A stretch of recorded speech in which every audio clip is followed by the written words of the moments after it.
I'm Francesca Page. New York City Mayor Bill de Blasio asked the city to support the families of the 2 slain police officers. We need to focus on the families. We need to focus on healing. And I think that's what leaders do.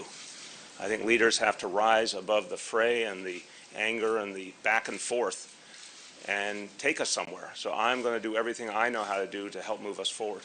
This comes after 2 police officers, Rafael Ramos and Wenjun Liu, were gunned down Saturday by 28-year-old Ismail Brinsley, who later shot him and killed himself. The 2 police officers were rushed to the hospital, but it was too late. When the mayor visited the hospital, cops turned their backs on him. He's received some harsh criticism for what some say is a lack of support for police officers. Former NYPD Commissioner Bernard Kerik appeared on Newsmax TV to offer his insight. Tell the people of New York City that they don't have to fear the New York City police officers, that New York City police officers are not racist. The killer, Ismail Brinsley, apparently shot and wounded his ex-girlfriend in Baltimore before traveling to New York to kill the 2 police officers. The Department of Justice condemns the attack, but the Deputy Attorney General also says there needs to be a discussion about community policing.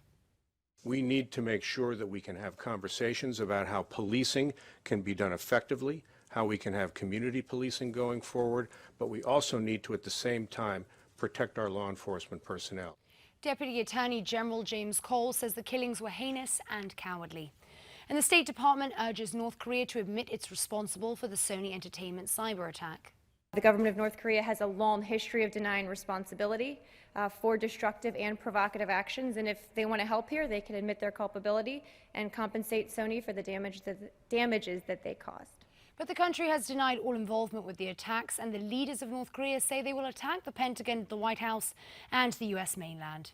In Arizona, officials are changing the drugs used during lethal injections. This comes after inmate Joseph Rudolph Wolf gasped repeatedly over the course of nearly 2 hours while being put to death.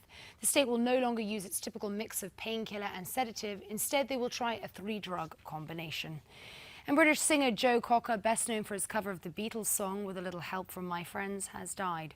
Cocker was 70 years old. His career lasted more than 4 decades, including hits like You Are So Beautiful and Up Where We Belong. His agent said he passed away due to lung cancer.